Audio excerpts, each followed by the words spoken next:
Hello and welcome to TWEP, proudly brought to you by Workplace Services Australia, your leading workplace strategy, change management, workplace culture and workplace services partner.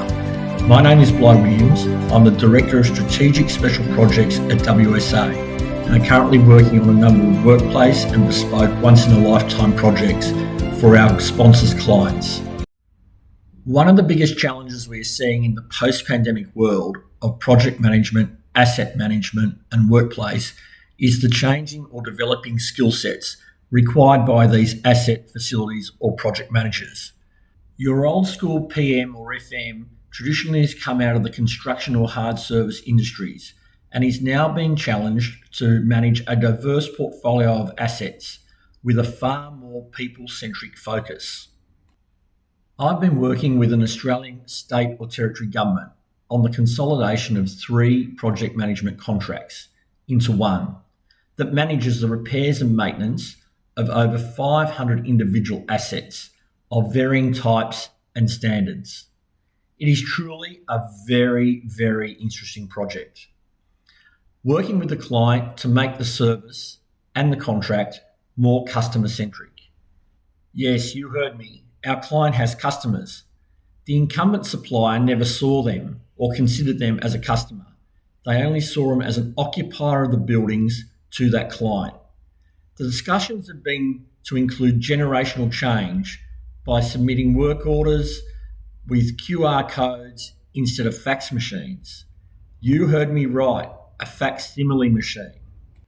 The introduction of the smartphone in Australia in 2007, you heard me right, 2007, saw the start of a revolutionary change on how people would communicate. You then couple a more robust and reliable satellite Wi-Fi service for customers in regional areas. Then add the hardware and infrastructure with an easy-to-use app for the customer, creating a hurdle-free, smart, electronic workflow that is far easier than using a fax machine and improves the customer experience. And this can be done from anywhere. The app can also be used by the PM or the FM when they are out in the field.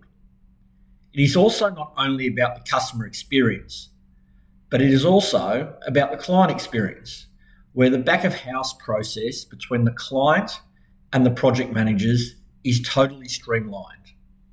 We have seen on a couple of projects now where people can track how their requests are actually progressing.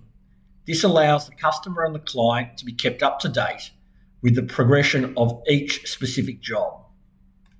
It is also about having the people that bring both the technical skills and the empathy of dealing with the customer into one role. You could say it's about improving the bedside manner. Maybe some of our medical professionals could take some advice from our emerging PMs and FMs. You don't need to be 23 years old to be an emerging PM or FM. It's not generational. It's about the person and their personality and their ability to adapt and change and cope with that change. It's about the ability of the PM or the FM to take the customer on that change journey as well. This is not going to work or come easy for everyone. I know a project manager who came from being a mechanical engineer, technically solid, technically a leader in his field. You speak to him about a customer-centric approach and empathy, and he looks at you like you're speaking Japanese. And he has zero interest in speaking Japanese, very much old school, my way or the highway. This customer-focused shift is really challenging these personalities, and they are either getting there or they are leaving the industry. It seems to be one or the other. It is always about the customer. All of our clients have customers. It's about the relationship or customer management. Unfortunately, there's not always good news around asset and facilities management issues. That is why open communication is always best. People may not be happy, but if you're upfront and they know that there is a solution in place or it's being worked on, this removes the anxiety out of the relationship. It's about the relationship. not just doing the mechanics. Anyone can do or coordinate the mechanics. But this new style of communication also extends into your engagement with your subcontractors, your building owners, and building managers. It's about making people feel that they are the most important part of the process. We are in an era where we need new thinking, flexible thinking, creative thinking, even innovative thinking, not just fixed lateral thinking, where we work with our clients on more proactive maintenance programs, where we just don't wait for it to break, but we work with our clients, forecasting the possible issues and being on the front foot to get to the issues before it gets to them. Being on that front foot is by introducing the concept of strategy into the asset, project and facilities management space.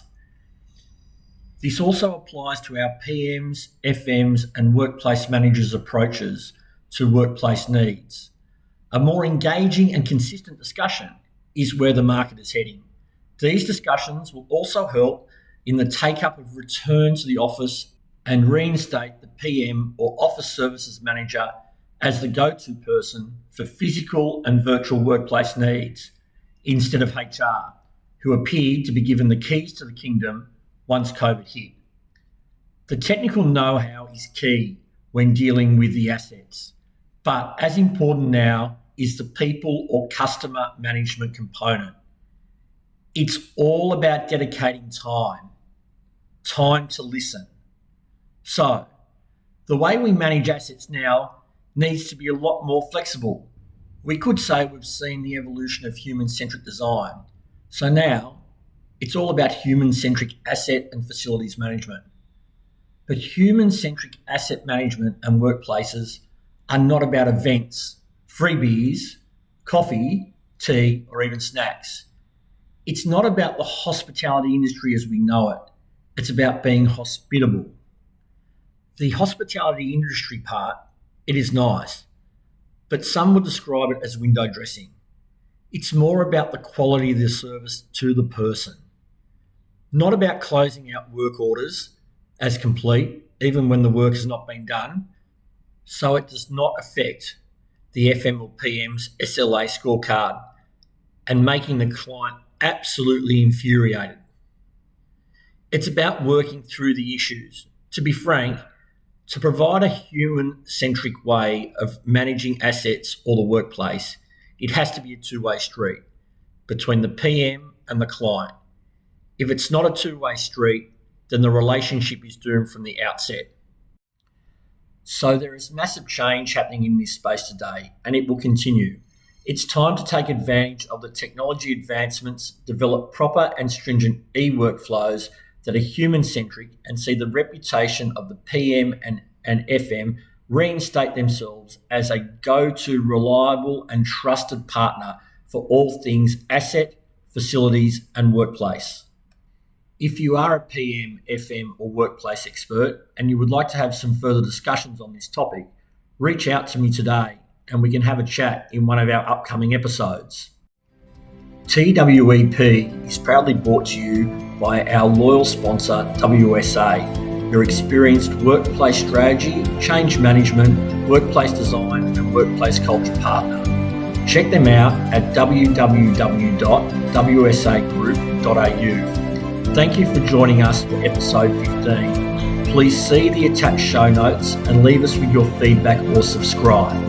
The way it is today, Friday the 10th of November 2023. This has been the TWEP podcast. I am Bly Williams. Thanks for joining us.